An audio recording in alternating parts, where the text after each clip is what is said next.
Welcome to maths நேரம்.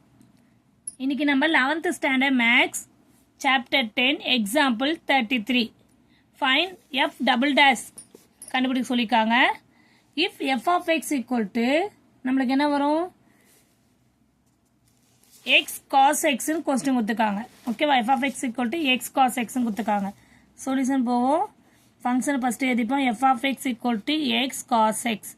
ஓகேவா, இப்போ நம்ம இதுக்கு முன்னாடி இதை பார்த்தாலே தெரியுது, இது ப்ராடக்ட் ரூல் ஃபார்முலால தான் இருக்குது, யூவின்னு இருக்குது. ஓகேவா, யூவி மெத்தடில் இருக்கும்போது நீங்கள் எஃப் டேஷ் ஆஃப் எக்ஸுக்கு எப்படி கண்டுபிடிக்க முடியும், எஃப் டேஷ் ஆஃப் எக்ஸ் கண்டுபிடிக்கும் போது நீங்கள் என்ன பண்ணலாம், u into v dash plus v into u dash, இந்த ஃபார்முலா மெத்தடில் நீங்கள் கண்டுபிடிக்க முடியும். ஓகேவா, இப்போ எஃப் டேஷ் ஆஃப் எக்ஸ்ன்னு டேரெக்டாக பண்ணிக்கலாம். யூ வச்சுக்கிட்டு, யூ என்னது எக்ஸ், அந்த வேல்யூ அப்படியே வச்சுட்டு வி டேஷ், வி வேல்யூ என்ன காஸ் எக்ஸ், காஸை டிஃப்ரென்ஸ் பண்ணால் நம்மளுக்கு மைனஸ் சைன் தெரியும், minus sin x plus v value என்ன cos x into x difference பண்ணா 1. clear? ஓகே மாமா, அப்போ இது என்ன இருக்கும், plus into minus minus x sin x plus cos x ன்னு மாறிச்சு. இது f dash of x தான். புரியுதா? ஆனால் நம்மளுக்கு என்ன கேட்டிருக்காங்க, f double dash கேட்டிருக்காங்க. இப்போ நம்ம எஃப் டேஷ் ஆஃப் எக்ஸ் மட்டும் தான் கண்டுபிடிச்சிக்கோம். இப்போ எஃப் டபுள் டேஷ்னா திருப்பி இதை அகைன் டிஃப்ரென்ஸ் பண்ண போகிறோம். ஓகேவா, differentiate with respect to x, இங்கேயும் அதே தான், differentiate with respect to X.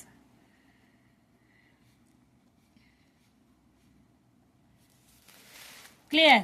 இப்போ இதை பண்ணும்போது நம்மளுக்கு இது எஃப் டபுள் டேஷ் ஆகிடும். F double dash of x equal to minus sign அப்படியே வச்சுக்கோங்க. திருப்பி இது வந்து யூவி மெத்தடில் தான் இருக்குது. அப்போது என்ன பண்ணலாம், இது இப்படி போட்டுக்கோங்க. ஓகேவா, u into v dash, sine difference சொன்னால் காஸ் எக்ஸ் ஆகிடும். ஓகே, மைனஸ் ஃபார்முலா ப்ளஸ் தான். ஓகே, நெக்ஸ்ட்டு நான் என்ன பண்ணுறேன்னா, நீங்கள் மைனஸ் எக்ஸ் காஸ் எக்ஸ் தானே பண்ணணும். அப்போது நான் இது மைனஸ் எக்ஸு அப்படியே வச்சுட்டு சைனை டிஃபரன்ஸ் பண்ணால் காஸ் எக்ஸ் பண்ணிட்டோம். அடுத்தது சைன் எக்ஸ், அது அப்படியே தான் போடணும். சைன் எக்ஸ் போட்டுட்டு மைனஸ் எக்ஸை டிஃபரன்ஸ் பண்ணால் நம்மளுக்கு மைனஸ் 1 ஆகிடும். ஓகேவா, ப்ளஸ் காஸ் எக்ஸை டிஃபரன்ஸ் பண்ணால் நம்மளுக்கு என்ன ஆகும், மைனஸ் சைன் எக்ஸ்ன்னு ஆகிடும். கிளியர்? அப்போ இங்கே மைனஸ், இந்த மைனஸை நான் உள்ளே எடுத்து போயிட்டேன், ஏன்னா இது வெறும் இதுக்கு மட்டும்தான் மைனஸ் எக்ஸ், இதுக்கு கிடையாது. அப்போ நீங்கள் இது மைனஸ்ன்னு போட்டோம். ஓகேவா, இப்போ நெக்ஸ்ட் என்ன பண்ணோம், minus x cos x plus into minus minus sin x, அதுவே இது plus into minus minus sin x ஆகிடும், minus sin ஆகும். plus minus கரெக்டாக போட்டுருங்கம்மா.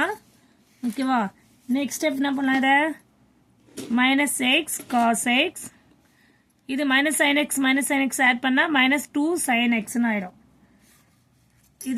இதுதான் f double dash of x.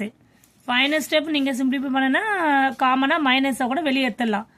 அப்போது therefore f double dash of x equal to minus of x வந்துச்சு, xல minus மட்டும் காமனாக தான் இருக்க முடியும், ஏன்னா இங்கே x கிடையாது.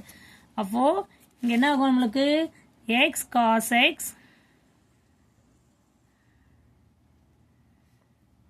plus 2 sin x, ஏன்னா மைனஸை காமனாக வெளியேற்றிட்டோம்.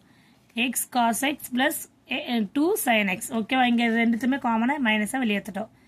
இதுதான் ஃபைனல் ஆன்சர். ஓகேவா, கிளியர் ஸ்டூடெண்ட்ஸ்? ஏதாவது டவுட் இருக்காமா? ஏதாவது டவுட் இருந்தால் நீங்கள் கமெண்ட்ஸில் சொல்லுங்கள். நெக்ஸ்ட் வீடியோவில் நான் அதை கிளியர் பண்ணுறேன். ஓகேவா, தேங்க்யூ ஸ்டூடெண்ட்ஸ்.